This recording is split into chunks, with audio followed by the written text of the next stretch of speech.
Sarah sat in her room staring at the walls. Kieran had apologized, but something had changed in the way he had looked at her. She stared at her reflection in the full-length mirror. She hated her orange face and blue hair.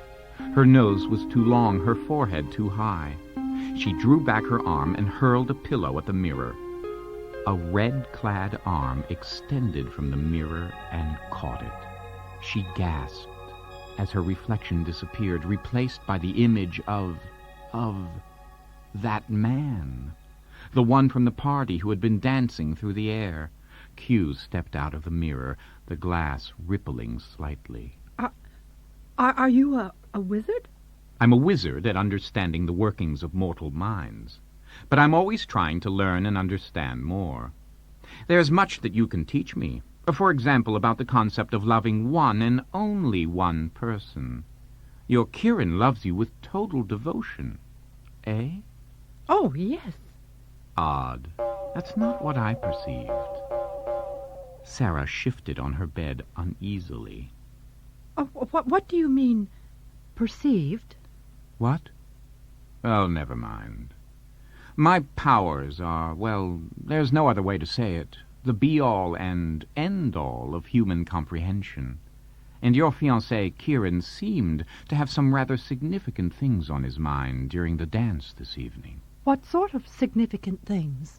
Q pointed to the mirror. Sarah gasped.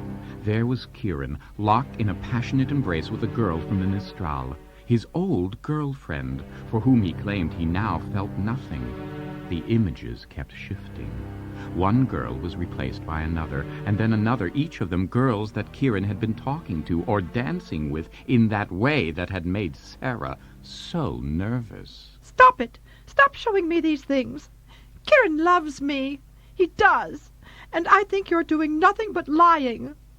Nobody, dear girl, can lie quite as well as we do to ourselves. Good evening. He stepped back into the mirror, and an instant later was gone. The only thing left behind was the tear-stained reflection of a teenage bride-to-be. And later that night, Graziunas and Mistral were visited as well, in their sleep.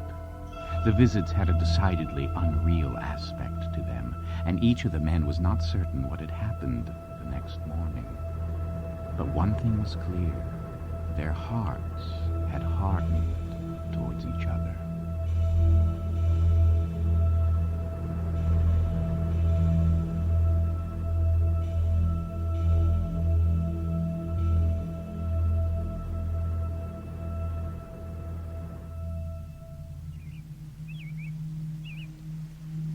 Q and Lwaxana stood at the edge of a cliff overlooking a vast jungle. Q actually looked impressed. It's edifying to witness this, the replica of the Genesis planet, since it always appears that human hands exist only to destroy, rather than to create. Now there you go again, always saying that humans only live to destroy. Oh, yes, they pretend they're not warlike. But if they truly believed in peace, they would carry no weapons. There's been a handful of humans throughout history who would rather die than lift a hand against their fellow men. There are none in Starfleet of that caliber. Well, if Enterprise had no weapons, then my daughter would be unprotected. Oh, I wouldn't be pleased about that. It must be difficult for you, Lwaxana, thinking of your daughter out in deep space, danger at every turn, her only protection being this frail metal shell called Enterprise. There you are, night after lonely night, knowing that this ship could become her coffin, just like that. And you might not even know. I'd know. A part of me would just shrivel and die. Oh, I dread it. Whenever I see her, I do anything except let slip what really gnaws at me. You know, a day doesn't pass that I don't think about getting that feeling, the feeling that tells me my baby is dead. So I busy myself with ritual and duties, with dusting a pointless clay pot or keeping the holy rings shining. Oh, my holy rings.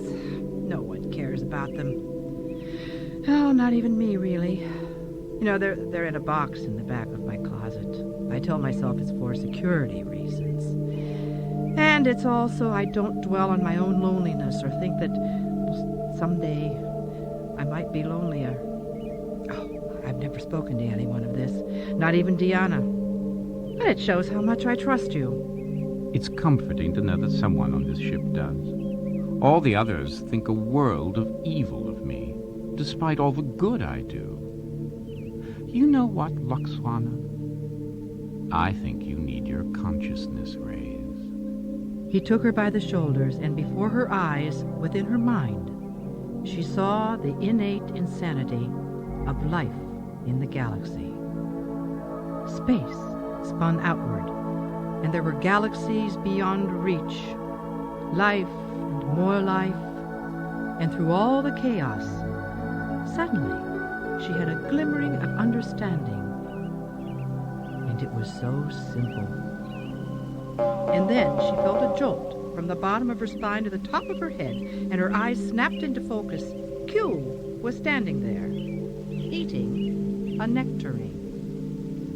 That's an inkling of what it's like to be me. The doors to the waterfall suddenly hissed open. Lwaxana spun. Picard, Riker, Diana, various ambassadors, and all the members of the wedding party entered. Mrs. Troy, anxious for the sanctification ceremonies to begin? Oh, yes, Captain. We certainly are. We? She glanced behind her. Q was gone. We, as in, all of us. Yes, of course. Well, let's get started, shall we? Everyone took their assigned places as Grazionis handed Picard the Tzaran Sacred Book of Matrimonial Procedure. Picard paged through to get an idea of the length of the sanctification ceremony. Oh, about 30 pages. Well, it was going to take a while. As required, he stretched out his right arm in the gesture of benediction. Good people, all who are assembled this day in the sight of the gods of the Tzaran are brought here to witness the sanctification of this place, so that the spirits of matrimony and childbirth can enter and bless the wedding. All assembled here bear witness to the love of this couple, love that will last throughout eternity, from now through old age and beyond. Kieran, why did you make that noise just now? What noise, Sarah? I didn't make a noise. I was just clearing my throat. It sounded like you were choking. Kieran, Sarah, if there's some sort of a problem... there's no problem, Captain. Is there, Sarah? But now Grazionis stepped forward, and there to meet him was Nistral. I'll thank you not to take that tone of voice with my daughter. What tone of voice? My son did nothing wrong. And why does that daughter of yours keep carping on him? Frankly, Nistral, you should reconsider your tone as well. My tone is perfectly within acceptable limits, which is more than I can say for you. You've never known how to curb your excesses, Grazionis. Excesses? Now Sarah turned to Kieran furiously, her anger fueled even further by the arguments of the parents. You'll never be able to see other women. Now that's what's really eating at you, isn't it? No, it's that I'm going to have to see you at all.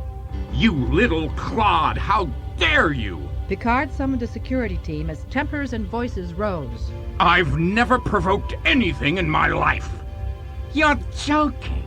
What about when you undersold me in that deal with the Bifrakians? Oh, yes? And what about when you stole the Skivo Systems business away from me? Stole? They came willingly, because no one can trust Grazionis. Grazionis swung a furious punch that caught Nistral square in the mouth. The leader of the House of Nistral went down. The security team entered and charged forward as members of both houses slammed into each other, pushing and shoving. And long-forgotten disputes were dredged up to provide excuses for revenge. It took the security team 2 minutes to restore order. The combatants stood apart, their chests heaving, their eyes glowering. In as clear and concise a voice as possible, Picard spoke. Get off my ship. You will not be welcome until you cool down and are ready to behave like civilized beings. Mistral, blood covering the lower half of his silver face, took an unsteady step forward. We have no need for your ship, Captain. We need only our own. Blood feud, Nistral. You've had it coming for a long time. Blood feud it is. Within minutes, the Tizzaran had emptied out of the holodeck, leaving the Enterprise senior officers and a group of stunned ambassadors looking at each other. Picard turned to face his senior officers on the bridge. All I know is that a once-anticipated event has deteriorated into armed camps, about to go to war, and I'm looking for a reason why. Suddenly, the yellow alert klaxon sounded. Shields just came up, sir. The Tizzaran ships have begun firing on each other. Weapons are on half strength. Warning shots. Bring us around heading 118 Mark III. Put us in orbit around the ships. We want them to know that we're here. What difference will that make, Captain? Frankly, number one, probably not one damn bit. Sarah lay stretched out on her bed, her breast heaving in great racking sobs. She turned to her serving girl, Carla. How? How did it all go wrong? What happened? Oh, first one thing was said, and then another, and, well, everything seemed to feed on itself. Sarah turned and stared into the mirror and saw the reflection was of a frightened and angry young woman. No, a silly girl. If I can't have Kieran, then I don't want myself either. There's no point to living without him. Oh, I've been such an idiot. He probably hates me now anyway. Carla, I'm going to steal a fighter plane and join the fight. Now, I want you to go down to the ship's stores and get me a fighter uniform and a helmet. Now, bring it here, quickly. And you are to tell absolutely not a single member of the Tizzaran about any of this. Kieran was standing in full gear on the flight deck of the Nistral ship. His father walked up to him. He saw the sadness in the boy's eyes. It's not your fault, Kieran. Obviously, you had second thoughts. And instead of being supportive, she became a shrill and accusing bitch. She didn't, Father. She's beautiful and young, and who cares what she'll look like years from now? His father spun him around and looked at him firmly. You can't start having second thoughts again. We've gone too far. We've mobilized our forces, and they stand ready. Can't we call it off? No. Now get ready to fly. Do it! Yes, Father.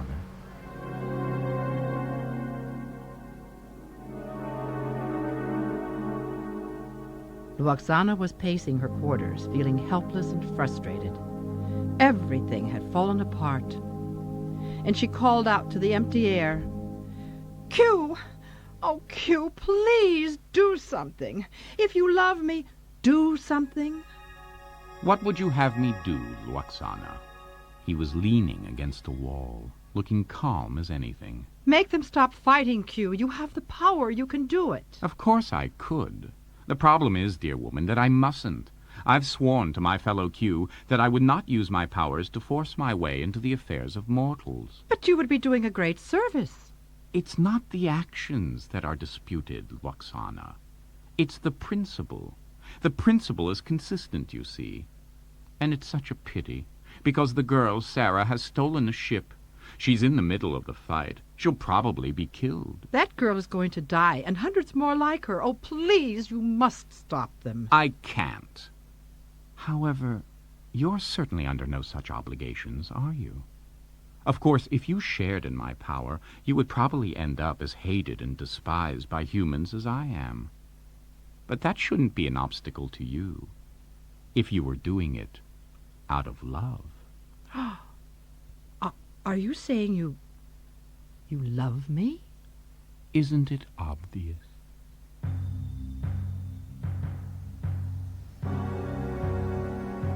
Sarah was completely turned around. She was crushed into the cockpit of a Grazionis fighter ship, hurtling through space, and couldn't believe how easily she'd gone off course. There, ahead of her was a house ship. She didn't realize it was the Nistral ship and headed towards it. Then an instrument in front of her flashed a warning. She looked up. A Nistral fighter ship was hurtling toward her. And suddenly she didn't want to die. There, in the coffin-like crampedness, she had had more than a taste of death, and decided that it was sufficient. Her shields would protect her enough to break off and get out of there. Shields. She hadn't activated her shields. Kieran spun towards the Grazionis fighter ship. He had never killed anyone before, but he had no choice. The attacker was heading towards the Nistral mothership and had to be stopped. Now, Kieran targeted the ship and whispered softly, "I'm sorry." The wingboard blasters spat out death. The diving Grazionis ship was blown to pieces. Of the pilot of the ship, there was nothing left.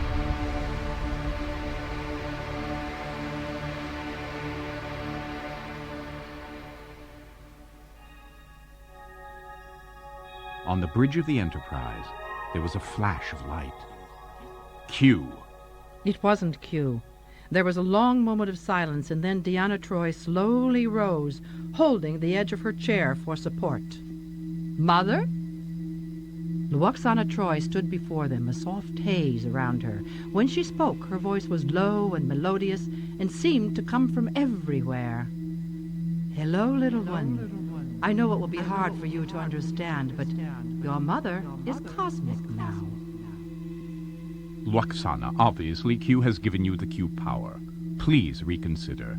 To take on the powers of Q, you'll become like him. You'll believe that you're superior to all life forms. Jean-Luc, honestly, I've always felt superior to all life forms. Now I simply will be.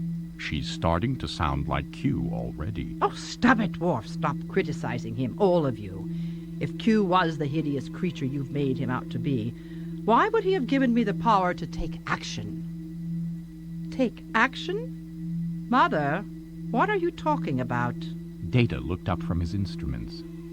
Captain, the fighting has stopped. The ships are no longer in space. Mrs. Troi, where are the ships? I put them back where they started. It was so easy. Mrs. Troi, you can't do that. You can't just step into the middle of disputes and... No, Jean-Luc. You can't step in. I can. I can save lives, watch over Deanna, anything. Mother, you've got to tell Q to take his power back. Why? Because you're having trouble coping with it? Well, that, my child, is your problem. Oh, I never realized what I was missing until now. Life is a banquet, and most poor bastards are starving to death. I've heard that before, Mother. Well, I'm not surprised. I've said it on many occasions. Oh, Deanna, I know what your real concern is. But I assure you, little one, I will still love you, even when I am a goddess. Incoming message from the Nistral and Grazionis as well. They are demanding an explanation. Worf, tell them all concerned parties should meet here on the Enterprise within the hour.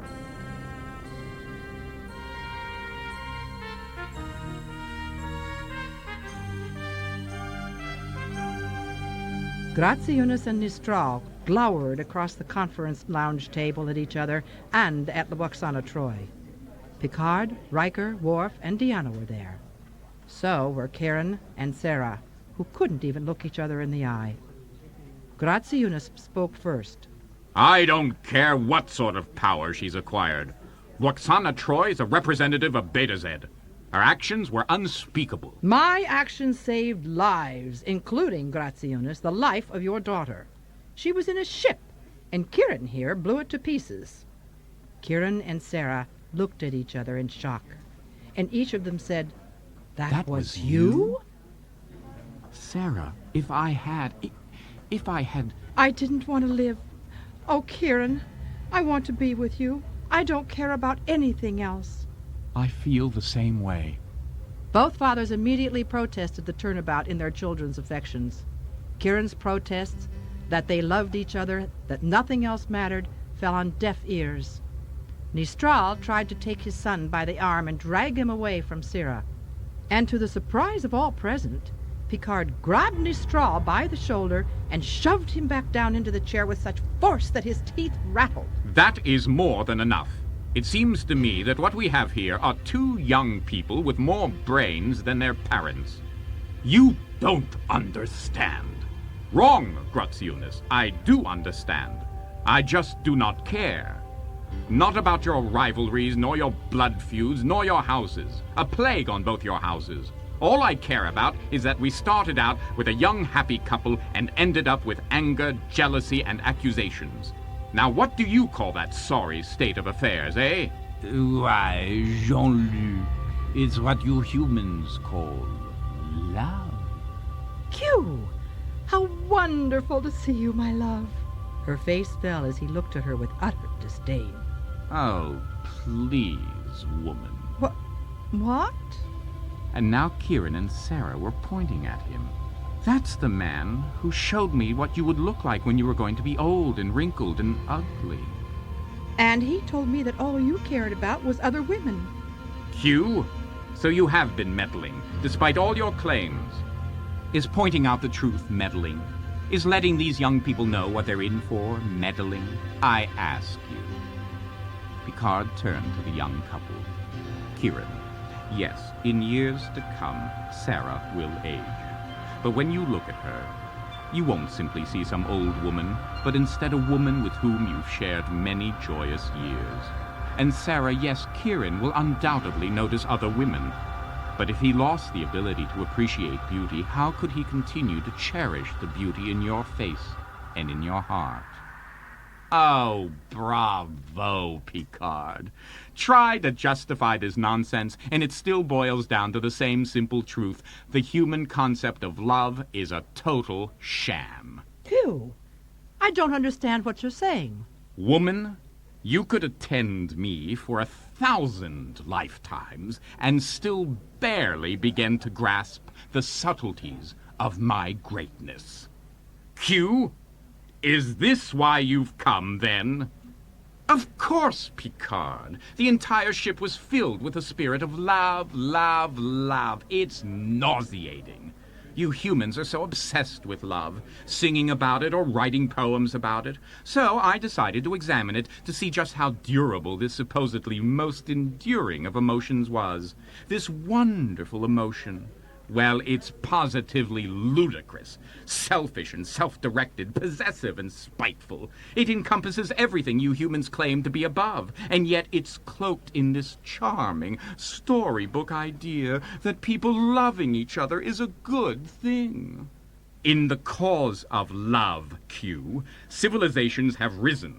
For lack of love, civilizations have crumbled. It's the most glorious and noble emotion of humanity.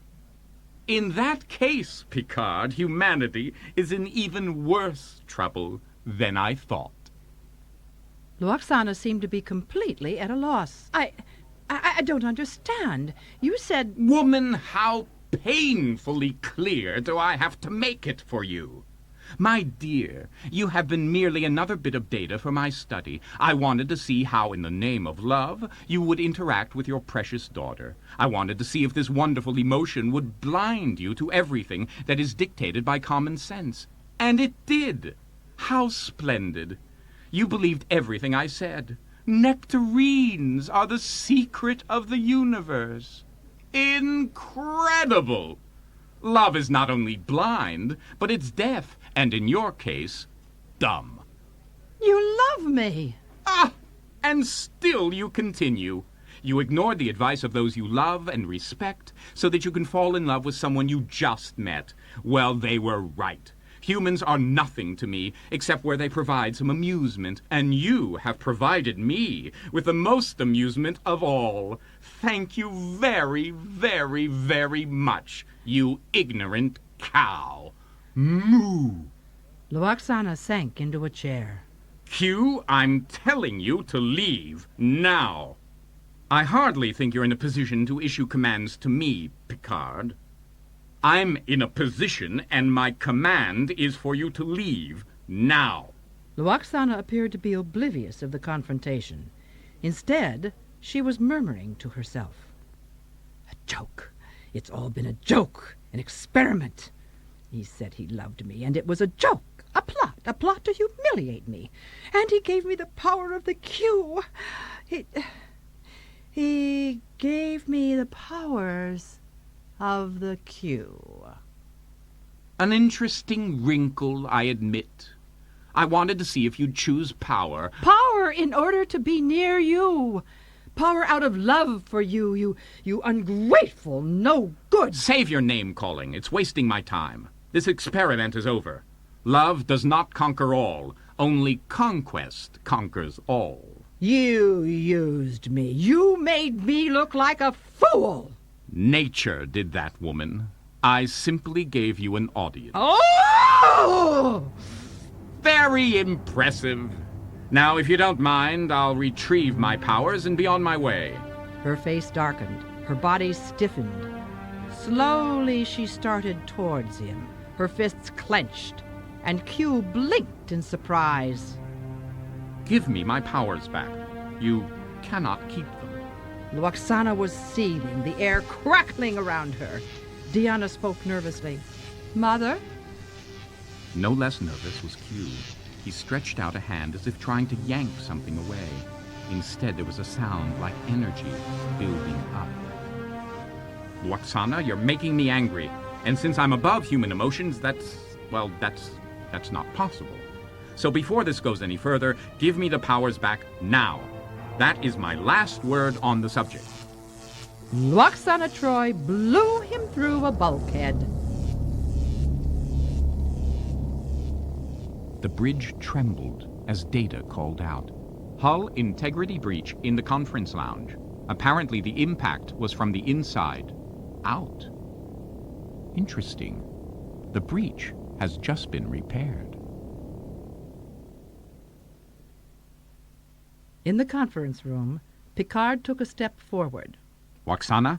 She spun, and Picard saw the look in her eyes. He took a step back.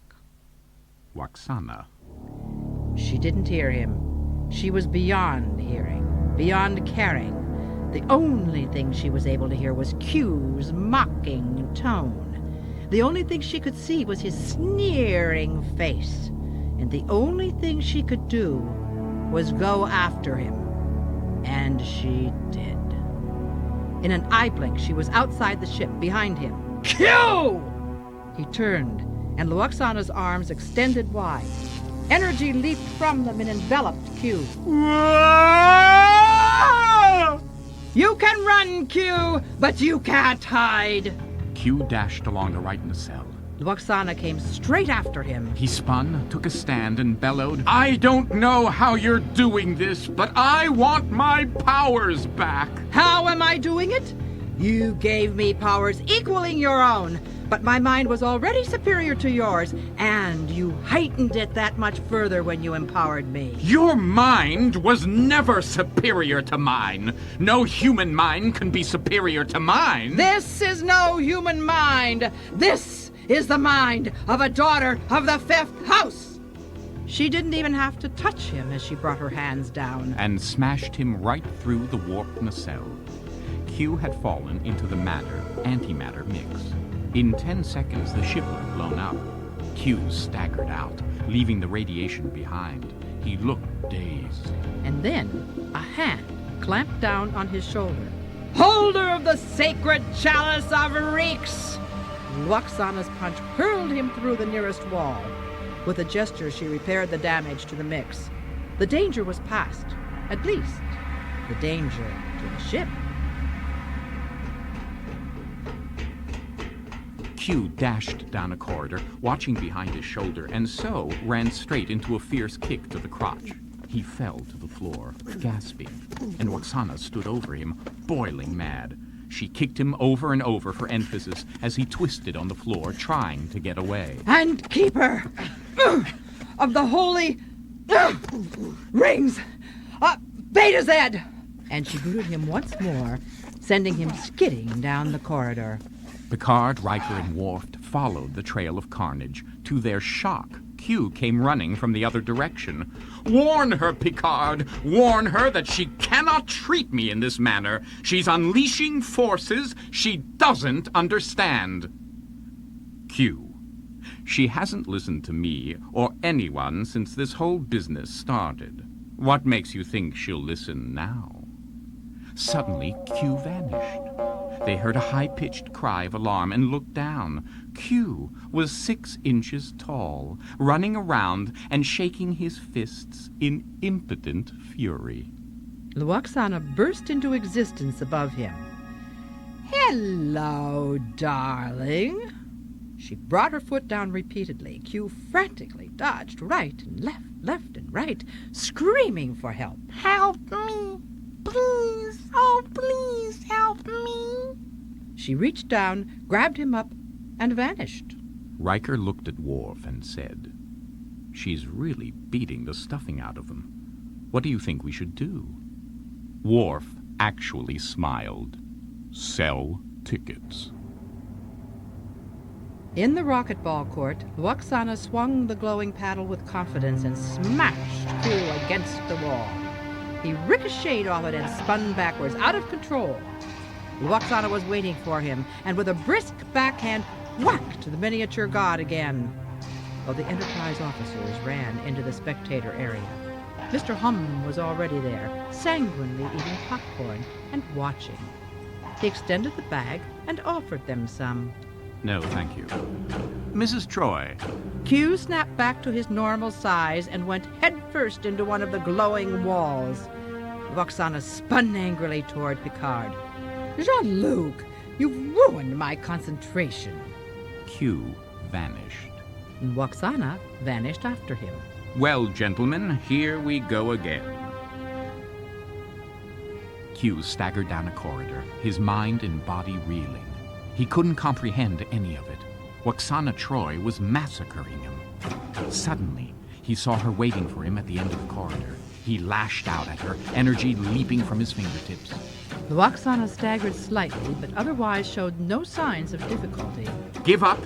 You can't beat me! I'm Q!" You were Q. Now you are going to be an ex-Q.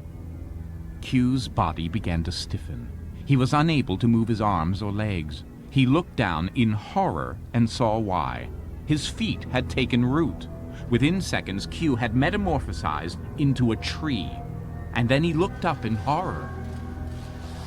Now, we cut you down to size. Mother! Lwaxana didn't even glance behind her in response to her daughter's shout. Not now, dear. Mother's chopping some wood. Mother, enough. You've made your point. He knows you're angry. He humiliated me. I could never have anyone's respect again. And now Picard and the others had arrived.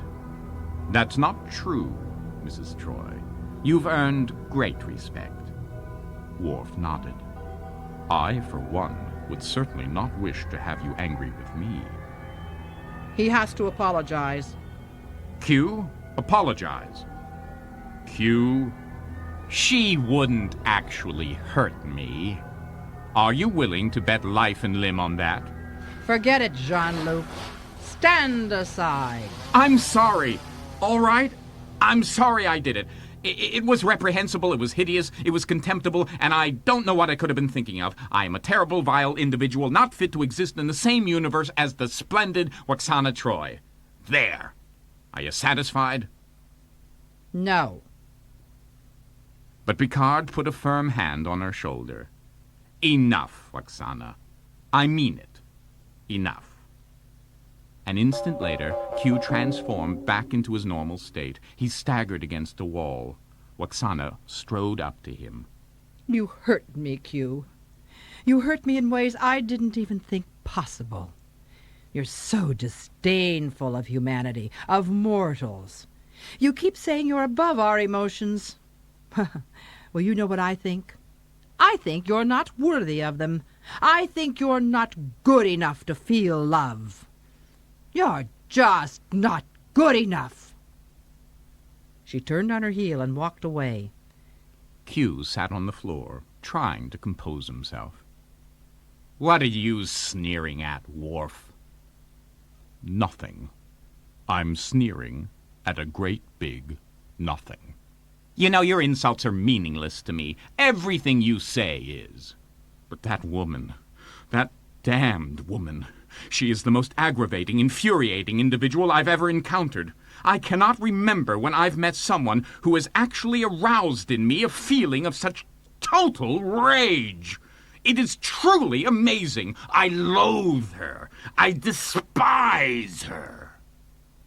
"You will find, Q, that an extreme of one emotion usually indicates that an extreme of another emotion is present." "Picard, what are you blathering about?" "You see, Q, those we love the most are also the most capable of driving us to complete distraction. Because we've left ourselves vulnerable, it's quite possible that you do indeed feel love for her, which is why she's able to make you as angry as she does." "That's ridiculous. I'm a being with power far beyond yours. To be laid low by a pathetic emotion you call love, that would be—" "Face it, Q. You've been hanging around humans too much. You're coming down with a terminal case of humanity." "Picard, get some hair. Your brain is caught cold." And with a burst of light and sound, he vanished.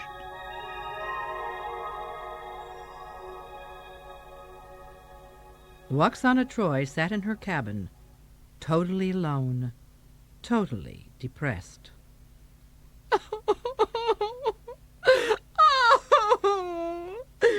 Some goddess. A slim blond man was standing in front of her.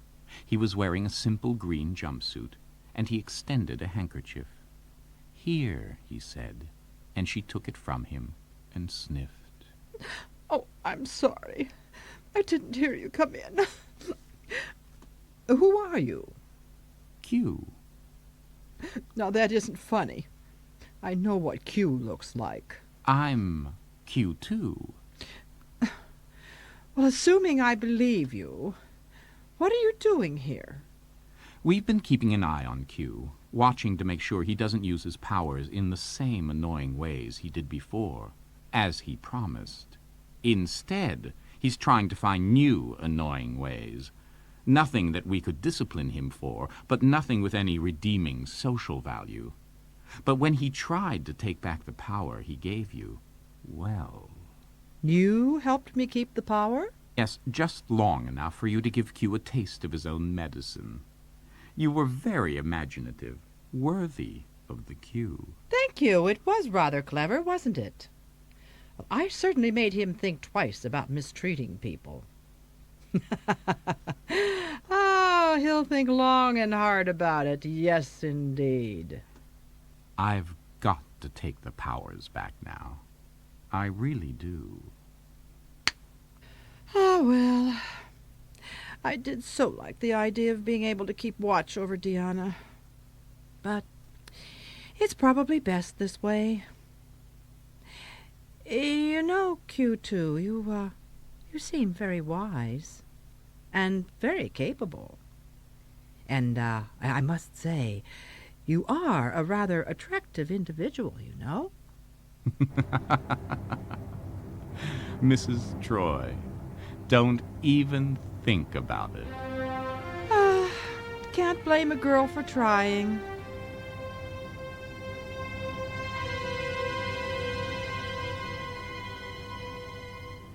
Q stood atop the Nistral mothership, watching the Enterprise from a safe distance. When Q2 appeared next to him, he didn't even bother to turn. "I should have known you were responsible." "You did it to yourself, Q. Of course, you now owe Picard for saving your life. I'd start trying to think of ways to make it up to him someday, if I were you. Maybe something involving love. That would be appropriate." She really did get to you, didn't she? You felt something for her. "I can't have. I'm beyond love." "Perhaps not. Perhaps no one is. Perhaps it is that powerful a force, and perhaps that's what Picard was trying to tell you. Q looked back at the Enterprise, which for some reason seemed even more distant. Well, it doesn't matter. She'd never want to see me again, even if I were that remotely interested in seeing her. Well, good.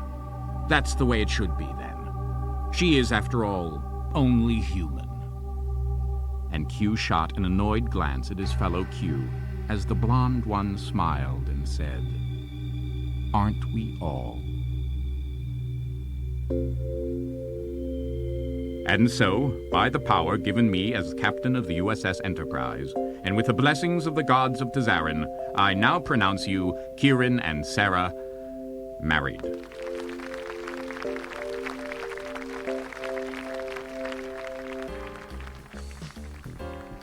Shortly thereafter, there was a grand reception that had been set up under the shady trees of the Genesis planet. The Federation horns played while a holodeck-created bird watched them with curiosity. Lwaxana, however, was back wearing black. "Mother, enough is enough. Now I want you to stop this mourning business." Riker, Picard, and Data were standing nearby, taking it all in with amusement. "Oh, what choice do I have, little one? You make it so difficult. There are so many men on this ship who would be a fine catch. And furthermore..." "All right, Mother. I can't hide it from you. We're now prepared to announce our engagement." Lwaxana looked up in surprise. "To whom?" Deanna walked towards the Enterprise officers. Lwaxana saw her heading toward Riker and clapped in delight. Riker looked surprised, but then his surprise turned to amusement as Deanna reached out and took Data firmly by the arm. Data looked around in polite confusion. "I'm marrying Data." "This will be very interesting, Counselor. I look forward to the experience. And should by some chance there be children, we would very strongly consider naming them after you, Mrs. Troy." "Oh, call her Mom, Data." "Mom." Lwaxana looked from one to the other. "If the two of you will excuse me, I'm going to get a very, very stiff drink." And she did just that.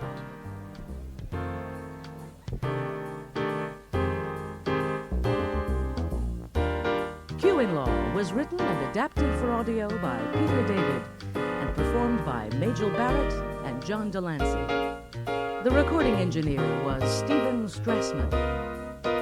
Editing, post-production, and sound design by Stephen Erickson. Original music was composed by Sam McCallie, Carl Schurtz, Richard Heyman, Richard Emmett, and Eve Beglarian. Theme music from the Star Trek television series was composed by Alexander Courage and Gene Roddenberry, used courtesy of Bruin Music. The associate producer was Linda Wallman. Q-in-Law was directed and produced by Karen Frillman.